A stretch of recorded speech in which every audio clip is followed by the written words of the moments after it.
When you are as a character in the movie, you're following the script, right? You're living it with very emotionally and whatnot. Now, what if you were becoming the director of that same movie and choose which path you want to select at one point or another? Instead of reacting, you start to set an intention and act. Hi, I'm Deborah Rozman, and a warm welcome to our listeners. Each month for the Add Heart podcast, I have the privilege of interviewing individuals who are contributing to the creation of a more heart-based world. This month, I'm talking with Arnaud Saint-Paul on the heart of leadership.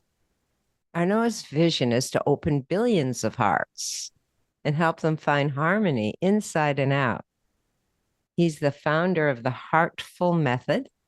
He lives in Paris, New York, and LA as well, and is a philanthropist and award-winning serial software, finance, and social impact entrepreneur.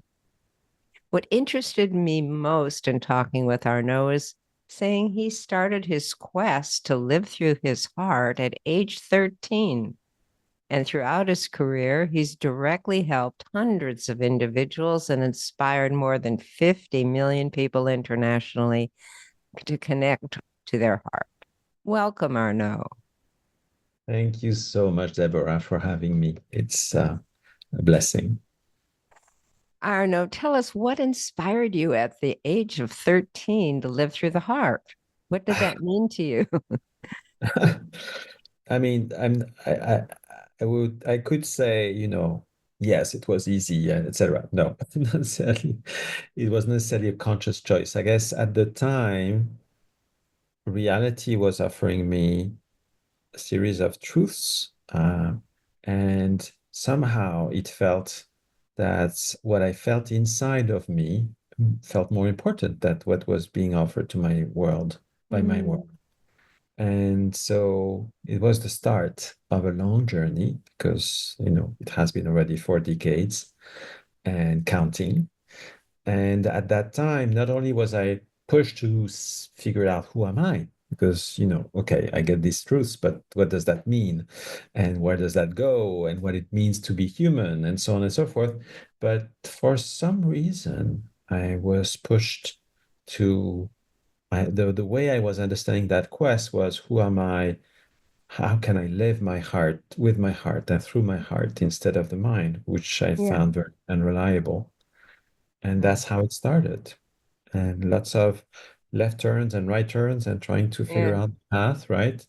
Yeah. Um, Yeah. and came together throughout the next 30 years, what I call now the Heartful Method, which is a series of charts that helps individuals to rewire themselves, to recable, to create new cables of understanding of not only reality but ourselves. In that, Mm, in other words, what it means to be human, or a spiritual being, having the fun experience of being human.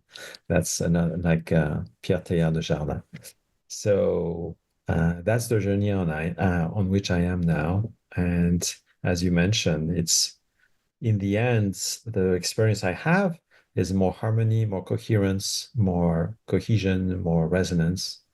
And therefore, gradually, life becomes truly magical, where any vision that I may hold dear, which in this case is helping 1 billion people to open their heart to themselves, well, my world brings together the pieces that helps me to achieve that mission and easily without effort.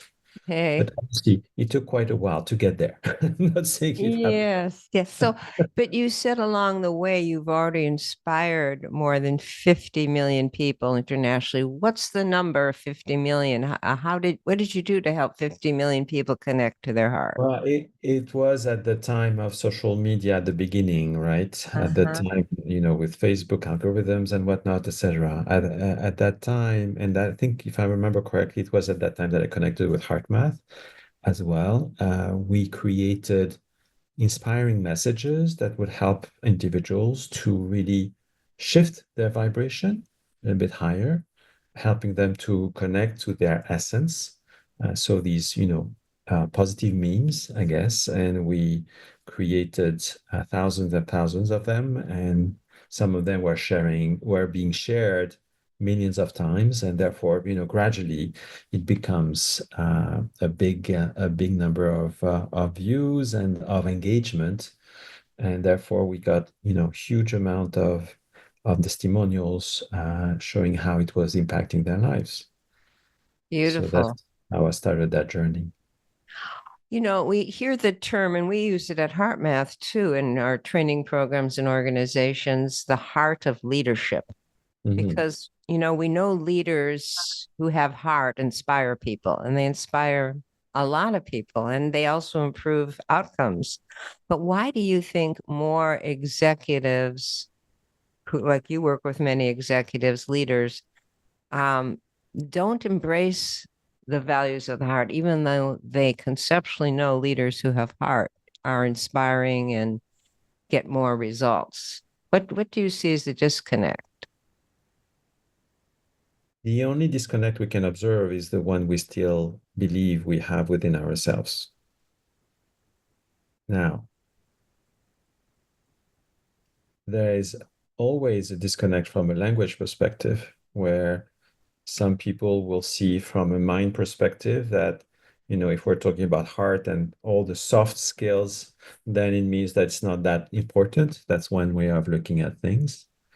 Um, Another can be from a heart math viewpoint, for instance, or ours, where these soft skills are actually the very foundation of any experience in life, including the business ones. So if you make the impasse on that, then all of a sudden the rest doesn't fit. It doesn't have a clear foundation.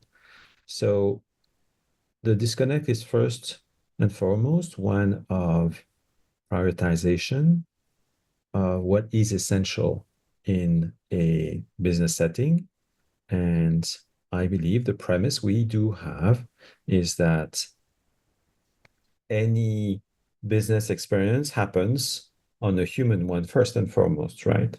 And what we see in our work in heart leadership is that every single business challenge, every single business conversations, discussions, anything is always related to the actual individual and who he believes to be.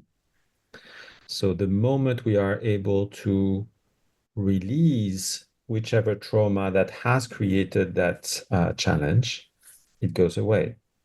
And therefore, we see companies accelerating their growth. We see the individuals blossoming further in all areas of their lives. So it has, for us, a direct impact. So if the more an individual or an organization gets into more coherence, the more impact it will have on the world, whether financial, social, environmental, etc.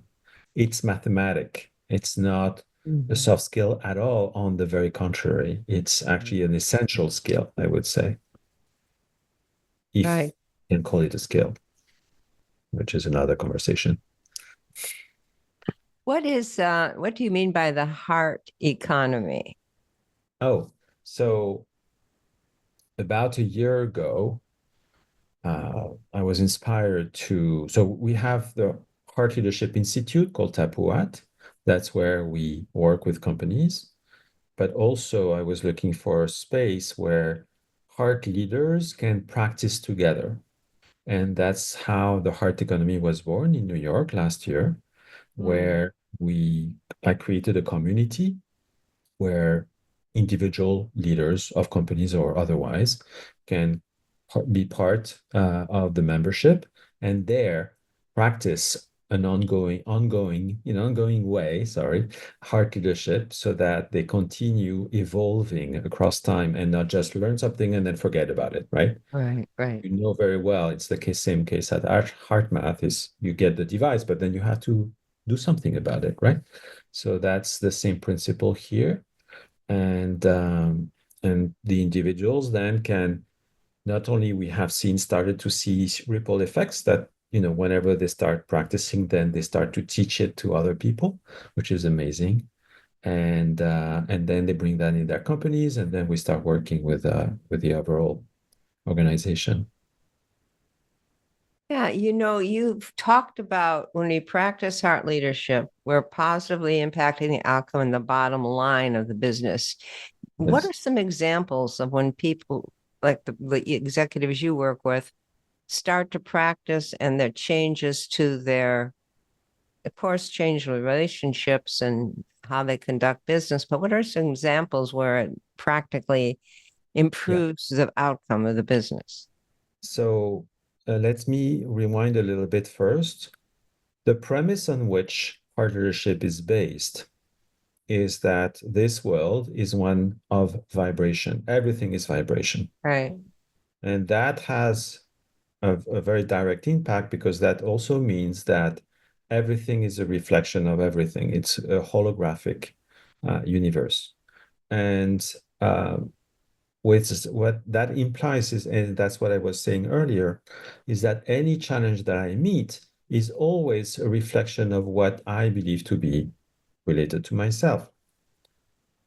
Example, I had that CEO who of a big startup, and he all of a sudden his company was plagiarized on a website by a competitor, and the whole website was copied and so on, which is quite a big crisis for a company, right? And Mm-hmm. so that plus a few other incidents happened in their life, in the life of the CEO, and that in that week. And so we started to figure out where does that come from?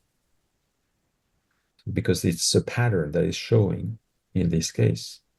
And so there I saw that there was a lack of integrity, which is what the company was showing, right? In that case, the company that was copying them. And we found that there was an incident that put in jeopardy the integrity of the CEO when he was a teenager. He was, taking things and so on, like any young kid could do. Uh, and he was still feeling guilty about it to this date, to this date, to this. Mm. And so that was the premise, the start of the pattern he was experiencing now as the CEO of the company. We released that guilt the very next week. Not only the company in question apologized publicly in a conference about what they had done and so on and so forth, but also a nine-figure contract fell on their lap in that same week. So there's a very direct relationship to whatever we hold on in terms of limiting beliefs in this case, and the actual expansive manifestation of what our vision. Does that make sense? Yes, it does. Yeah. How do the executives you work with respond to everything's vibration and frequency? Obviously, that's a lot of our research at HeartMath. We all know that. But is that seem too abstract, or how do they respond when you talk about that? It depends on whom. We have created an assessment that enables us to score an individual along with the seven pillars of heart leadership. And according to that score, we know roughly when a person is ready for that kind of concept. It's Mhm. not given to anyone. And we have curricula that prepares people to that threshold where we can start having that conversation with them. Once they are in tune with that concept, it goes wonderfully. It's once they get it, it's Mhm. it's like you want to do more of it all the time and for the rest of your life because it feels so free and power, and you give yourself so much power to be able to modify and release anything that was hampering you, and seeing the results immediately. It's a bit of an addiction by itself. And so our clients all stay for years and years, continue practicing with us because it's really freeing for them. Mm.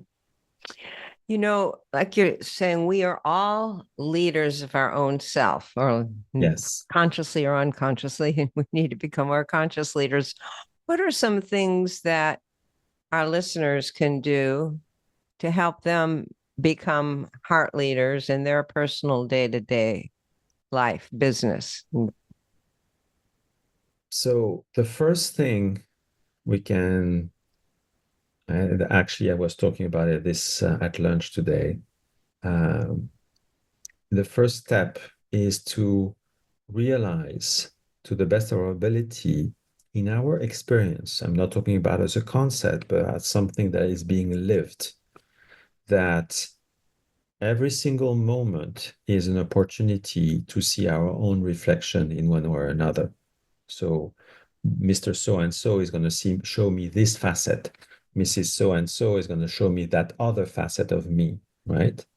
And whatever is being said, or again, a situation, a challenge, etc., looking at it from that viewpoint as a reflection so that we can become aware of where it is that we stand related to ourselves. And when we do that, magic can start to happen because by becoming more aware, we are therefore are tending to our vibration. We are becoming a more having a broader viewpoint of our reality. And then we can start making new choices, more conscious choices that enables us to expand further than what was possible before. When you are as a character in a movie, you're following the script, right? You're living it with very emotionally and whatnot. Now, what if you were becoming the director of that same movie and choose which path you want to select at one point or another? Instead of reacting, you start to set an intention and act, right? That's the same in art math. So, and that shift we're talking about is really going from the mind to the heart. The heart only understands vibration. That's the only patterns that it understands. And the language of the heart is feeling, it's not thinking. So if we can feel ourselves, if we can feel whichever situation that unfolds in front of us, if we can follow the guidance of our feeling, and where we can find more excitement, joy, etc., then we have a beautiful compass that is there within us now. Very, very beautifully said. I agree. What is your vision of how we can bring the heart to 1 billion people? I mean, that's a lot of people. That's a And lot of people. Yes. Well, the beautiful thing that we are seeing is that I was making some projections earlier. Mhm. When we work with a company with 10,000 people for 10 years, we estimate that our impact will be on 220 million people. Because not only are we working with these 10,000 people, not only are we taking part of the money to help further more people on that journey, because we're helping entrepreneurs who cannot necessarily afford the business services we offer to big corporations, but also the same people that are training and practicing every day start to share it with more people. So we have a ripple effect of at least 2 or 3 times over. That's what we Mhm. have seen so far. Mhm. So very quickly, I'm not saying that, we're transforming the whole planet right away, but gradually it starts to resonate further, further, stronger and stronger. And so I really believe, actually, I know that this is going to unfold for the years to come, where we will reach this 1 billion and beyond. Not everyone at the same level, obviously, but that language of feeling with your heart and navigate your reality through your heart is happening. Yes. And to more and more people, it will happen. Yes. I love that. We always talk about how the intelligence of the heart, and it is through feeling that we access that. And our heart's intuitive guidance is really the next level of human consciousness. I mean, that's the Yes. only way we're going to release our separation and polarization and judgments and all the stuff that. Yes. So it's happening. There's a big heart awakening happening. And it's certainly in our work here at HeartMath, we get to see it because people come to us and, they all have the similar similar vision, awakening. They want that for themselves and others. So it's, Yeah. So let's forget about AI and really jump into HI, right? yeah, heart intelligence, exactly. Wonderful. Is there anything else before we do our heart meditation together that you'd like to share with our listeners? So many things. I mean, one thing also, probably to all your listeners, is that funnily enough, your heart loves you. It loves you infinitely. And sometimes we may want to let it guide us, show us the path, a or show us, that intuition you were mentioning earlier, that moment of clarity, and we follow it right away without thinking, because thinking will kill it from the Mm. start. And trust that. Hmm. So any challenge we see in business or in our lives, etc., they are just mere illusions that we have created for ourselves. And these famous challenges are actually messages from our heart to show us the path to ourselves, to more expansion and more love. And not love in the sense of, very woo-woo love or whatever you would call it, but more grounded, full, the grounded expression of you. Let's put it that way. Lovely. Let's ponder that and take it into our heart meditation that we'll do together. Thank you. So let's focus on the heart and breathe in love and compassion and get still in the heart.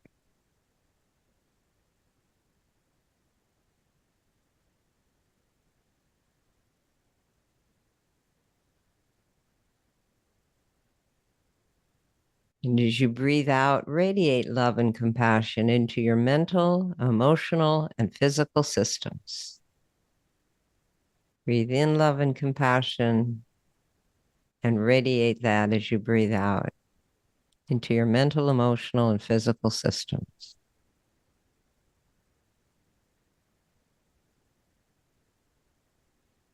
As you do this, see your heart, brain, body, and spirit all aligning in harmony and coherence.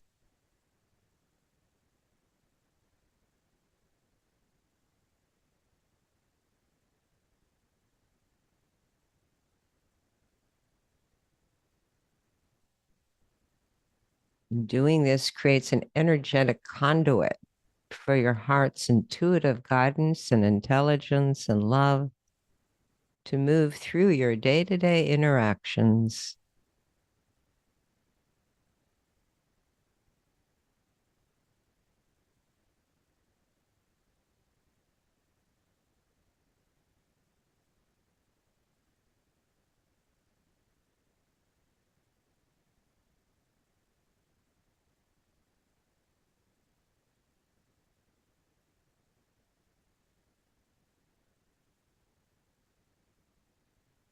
Now envision yourself accessing and listening to your heart's intuitive guidance and promptings and how you can lead your life more from your heart.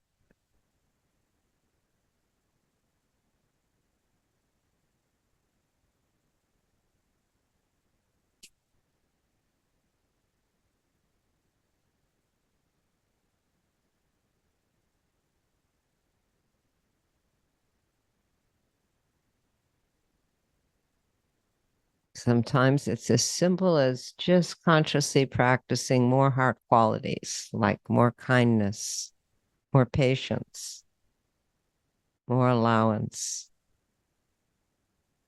more gratitude. Listen to your heart's guidance and promptings for you.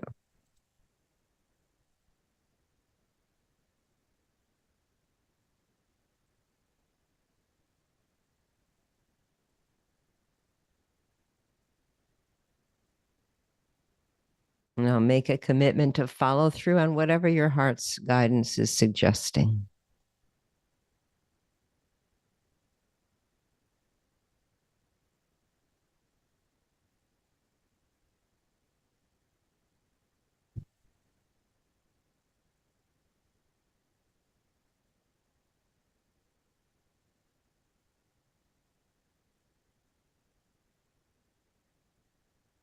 Now let's envision more and more people embracing the heart and the intelligence of the heart in their lives, their business, their families, but especially in their own interactions with themselves and with others.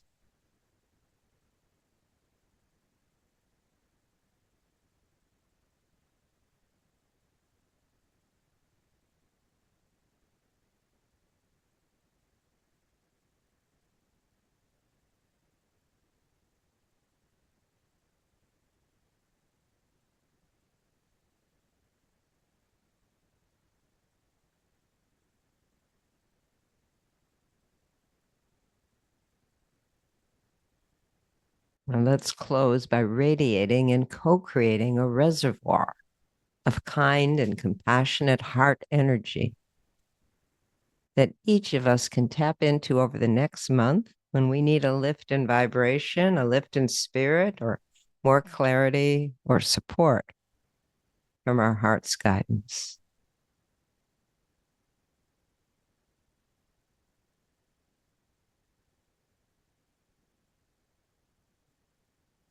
We can all contribute to that reservoir of heart energy. It makes it easier for each of us to reconnect with our own heart.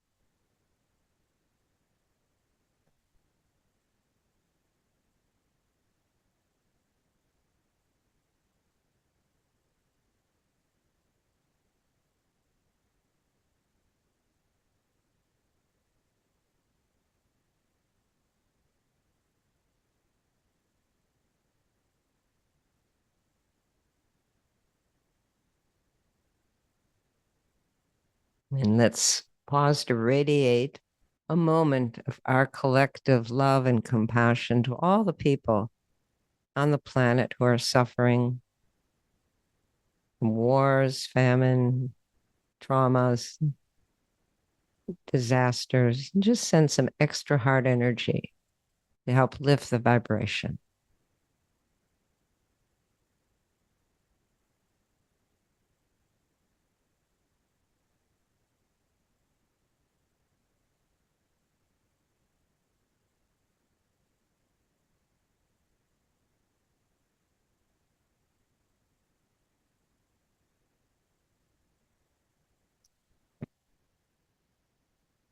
Thank you, everyone, for participating in that heart meditation.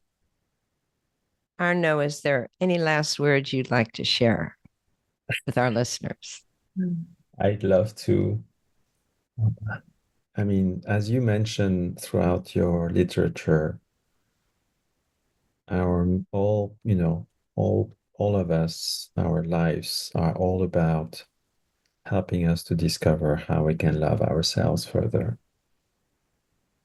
And that starts with acceptance, with self-acceptance. That starts with trust. Trust not only of ourselves, but also the world around us.